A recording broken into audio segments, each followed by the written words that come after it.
কাদের কুদরত দারি বরকামাল আনতা রব্বি আনতা হাসবি যুল জালাল তুহি কাদের জলিলুল্লাহ জাহাদার বহর হালে তুহি মেরা নগহদার। আল্লাহ বলে গোলাম তুই কি খাইবি? তোর জন্মের পর থেকে মরণ পর্যন্ত সকল খাবারের আয়োজন করলাম।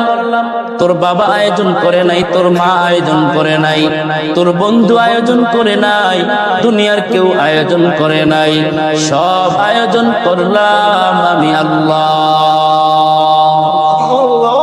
এ বান্দা আমি আল্লাহ এত সুন্দর খাবারের আয়োজন করলাম, যেই খাবারের মধ্যে কোনো ভেজাল নাই, এমন এক দামি দামি খাবার বান্দা তোকে খাওয়াইলাম। বান্দা তুই খাবার খাইতে খাইতে খাইতে খাইতে এক সময় তোর শরীরটা অনেক শক্তিশালী হয়ে যাবে, তুই হবি অনেক শক্তিশালী বান্দা। এ বান্দা এই শক্তি দান করেছি আমি আল্লাহ, আর কেউ তোকে শক্তি দেয় নাই, দুনিয়ার কেউ দিতেও পারবে না।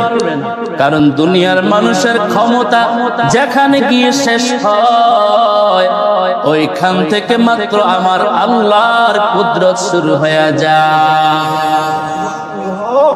আল্লাহ আল্লাহ তু মেরা শামসু কমার, আল্লাহ আল্লাহ তু মেরা জওয়া জাহান, আল্লাহ আল্লাহ তু মেরা সাতারু হ্যায়, আল্লাহ আল্লাহ তু মেরা গফারু হ্যায়। এই জন্য আল্লাহ বলে গোলাম আমি আল্লাহর পরিচয় দাও। এ বান্দা কোথায় আমি আল্লাহর পরিচয় পাইবা? বান্দা বাজারে খোঁজ করলে আমি আল্লাহর পরিচয় তুমি পাবা না, বান্দা রাস্তাঘাটে খোঁজ করলে আমি আল্লাহর পরিচয় পাবা না, বান্দা মাছ বাজারে খোঁজ করলে আমি আল্লাহর পরিচয় তুমি পাবা না। এ বান্দা দুনিয়ার কোথাও আমি আল্লাহর পরিচয় পাইবা না। গোলাম রে, ও গোলাম, মসজিদে যখন আজান হয়, আজানের পরে গিয়ে তুমি আমি আল্লাহ পাকের কুদরতের কদমের মধ্যে সিজদায় পড়ে আমি আল্লাহ পাকের পরিচয় তুমি ওখান থেকে পেয়ে যাইবা। এ বান্দা মসজিদে যাও, মসজিদ এমন একটা নিয়ামত, এমন একটা দামি জায়গা, সাপ যেমন গর্ত না হইলে মজা পায় না, আল্লাহর কিছু ইমানদার কিছু আল্লাহওয়ালা এই জমিনে আছে, ওরা মসজিদ না হলে এরা মজা পায় না। ওই আল্লাহর বান্দা দোকানে গিয়েও মজা পায় না, ওই আল্লাহর বান্দা বাড়িতে থাইকেও মজা পায় না, ওই আল্লাহর বান্দা এত শান শৌকত এত সম্মানের চেয়ার, বান্দা এত সম্মানের চেয়ারে বৈশাও মজা পায় না।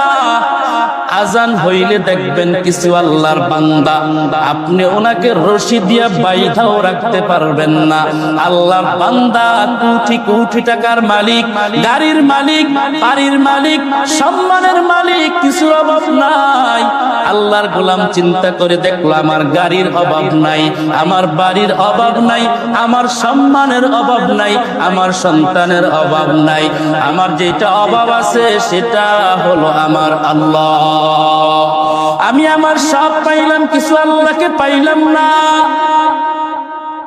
রহমতের নবী, মায়ার নবী জানায়, ওরে উম্মত, তোমরা দুনিয়ার সব পাইছো কিন্তু আল্লাহকে পাও নাই, তুমি কিছুই পাও নাই, দুনিয়ার কিছুই পাও নাই, তুমি আল্লাহকে পাইছো, তুমি সব পেয়ে গেছো।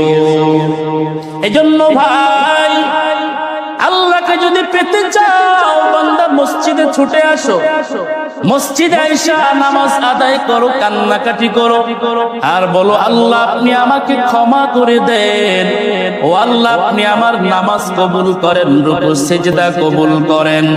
আয় আল্লাহ তাআলা একদিন দুনিয়ায় আমি ছিলাম না, আপনি আমাকে পাঠাইলেন, আবার একদিন এই দুনিয়ায় থাকবো না, দুনিয়ার জায়গায় দুনিয়া পড়ে থাকবে, গাড়ির জায়গায় গাড়ি পড়ে থাকবে, বাড়ির জায়গায় বাড়ি, সন্তানের জায়গায় সন্তান, দুনিয়ার ক্ষমতার জায়গায় ক্ষমতা। এই ক্ষমতা আপনাকে কিছুই দিতে পারবে না।